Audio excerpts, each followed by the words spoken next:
I don't know if you're in the same boat, but I have noticed something since COVID happened and that I had to stay at home a little more often. That is, my emotions are running a little more rampant, and I've got into a few more arguments with significant others in my household than I normally would have. And so I thought I'd make this video, which is how do you manage and control your emotions when you're in an argument? Stay tuned.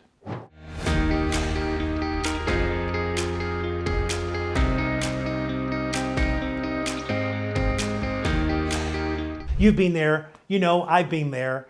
We're having this discussion, all of a sudden it's getting a little more tense, and all of a sudden it spirals out of nowhere, and before we know it, we've raised our voices and we are in the midst of an argument. Today, I want to explore 7 ways of how to manage your emotions whenever you find yourself in that argument space. Before we get into the 7, I just want to say this. You know, very often anger gets a bad rap. Anger is called this bad emotion, this negative emotion. And while anger can get out of control, while anger can be destructive, I want to try and be careful not to call it bad or evil. Because in a way, we feel angry because in some way, something we hold important, something we value, is either being violated or taken away from us. And so as we begin this discussion on arguments and how to control our emotions, let me just say that it's really important that when we become angry, that we're actually digging a little bit deeper and asking those fundamental questions. Now, on to those 7 things. So, point number 1, when we find ourselves in an argument, breathe. That's right, breathing becomes incredibly important. You know, have you ever found yourself when you're in the midst of an argument and all of a sudden, because you're so tense, that if you were to stop at that moment and someone was to say to you, okay, now look at where you're breathing from, more often than not, what's happening is that your breathing has become much more shallow and is up here. And so it's important for us to get the full wealth of our breathing. And of course, the full wealth of our breathing is diaphragmatic breathing. That means we are breathing with our stomach. Now, why is that important? Why that's important is because of this. When we're emotionally triggered, when we're in the heat of an argument, when we're angry, what's happening is that we have become emotionally on the defensive, and breathing helps us relax that defensiveness in our body. Breathing helps us restore better blood flow. Breathing helps us restore better oxygen levels to the rest of our body. You know, we can find that all of a sudden our hands are clenched, and breathing can help us relax some of that tension. So one of the things to be aware of is, how are we breathing? Are we taking a little time to breathe a little bit more? And maybe we can fit in some breathing before we respond to a person. Just taking a deeper breath before we respond. We'll feel the benefits.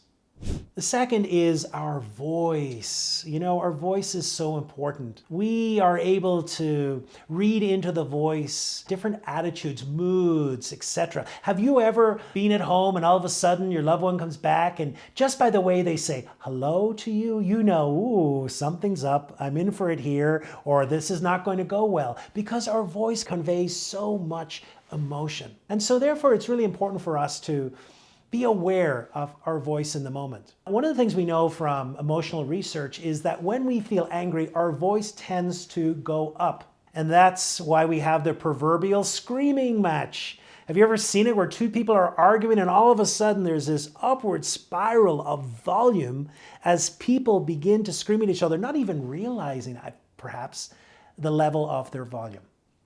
And so therefore it's important to build into our repertoire ways of perhaps bringing down the level of our voice.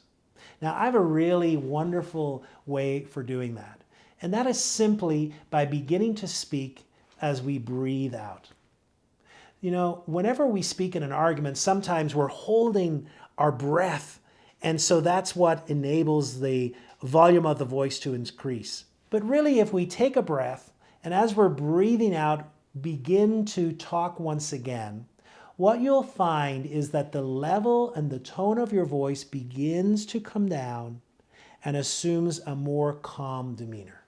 That can be really helpful because people feed off the voice of others.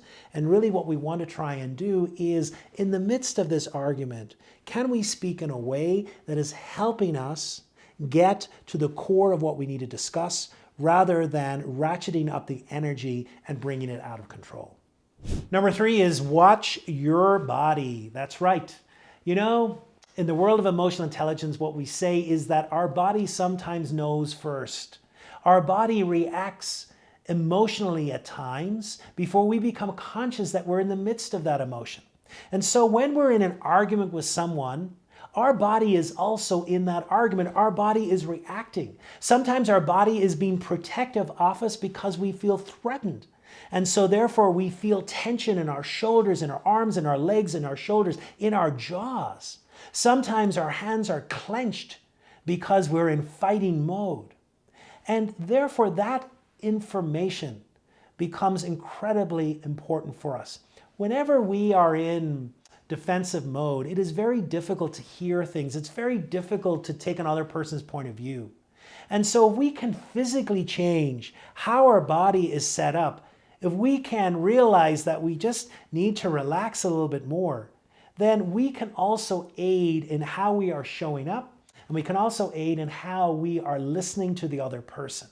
So watch your body. You know, that brings another thing to mind. I have a free e-course, which is all about self-awareness and beginning to understand emotional intelligence. Stick to the end of this video and I'll talk about a way that you can sign up for that free course and really explore a little bit more the world of emotional intelligence. Number 4 is label your emotions. Here's what's interesting. Science has found this, that the better able we are to label an emotion, the better able we are to manage that emotion. Really interesting. And so therefore that requires, first of all, an ability to know what we're feeling in that moment, and also to quietly say to ourselves, this is what I'm feeling. I'm feeling angry. I'm feeling frustrated. I'm beginning to feel more heat in my body. All of that is important information because in beginning to name it, that recognition, that consciousness that we are bringing to it, we are also able then to tap into different tools that will enable us to regulate that emotion and to have a better conversation. Number 5, that's correct, it's blowing the whistle. It's taking the time out, because that's really what we need to do at times. At times, you know, arguments get so heated and that they risk running out of control. They risk us saying things that we really don't want to say, and at the worst, they are avoiding what we really need to really get to, which is the core of what the problem is. And so at times it is very, very legitimate to say, time out. I'm blowing the whistle. I need some time to process this. I need some time to cool down, that I can be in a space where I can have a better conversation. Now, here's what's not good. Doing that and never following up. That is not good, because what happens is we just build up the resentment. And because the person called the timeout and never had the discussion, therefore the hurt feelings, etc., never go away. So feel free to blow the whistle, feel free to say, I need a timeout, but also be proactive in saying, I need a timeout, let's discuss this in an hour. Let's discuss this tomorrow. Set a time when the follow-up is there, because that makes the timeout really productive. Number 6 is depersonalize it to the extent that you can. You know, sometimes people just need to get stuff off their chest. And very often that can feel like an attack. It can be received as if we're being attacked. There's a little image that I use, or an image game that I use for people that some have said to me has been really helpful. And that is when you are in a heated discussion where someone really is angry and is trying to get something off their chest. Rather than feeling the words going into your body, feeling it as it's attacking you, if you could just visualize what they're saying, forming this arc and coming down and landing in between you, landing in this table between you. And then just looking at those words and being curious about them. That can be really helpful for putting a space between you and what is being said. Because at the end of the day, what we want to try and stop is this spiraling out of control. And any way that we can put a little bit of distance between the words that are coming out, how we are being curious about them and looking at them, and then how we are reacting to them can be really helpful and lead to much more productive arguments. Number 7 is preventative care. You know, I'm married to a dentist, and dentistry puts a lot of emphasis in preventative care. Are you cleaning your teeth twice a day? Are you flossing twice a day? All of that leads to better dental care. And it's the same way with our emotional life. Are you really bringing up and discussing issues that you need to discuss? You know, it's that old image that we have that all of a sudden you're in the bathroom, you're squeezing the toothpaste, and you're having this flaming argument about the way each of you is squeezing that toothpaste. And what we know is it's nothing to do with the toothpaste. That is not the point. But what it is this delayed preventative care that could have avoided that argument. So often we don't go to have the discussions that we need to have. We put them off. And the point is they get bigger and bigger and bigger. And then all of a sudden you're having that argument about the toothpaste, and it's nothing to do with the toothpaste. It's to do with something else that was never discussed in the moment. So part of having a healthy approach to argument and a healthy approach to discussion is to really bring up points as they occur and try not to let them go and not bring them up.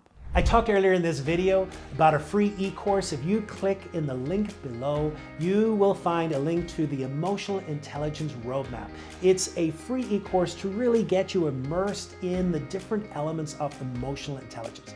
And if you've enjoyed this video, I invite you to watch the next video, which explores in a little more depth how we deal with anger in the moment.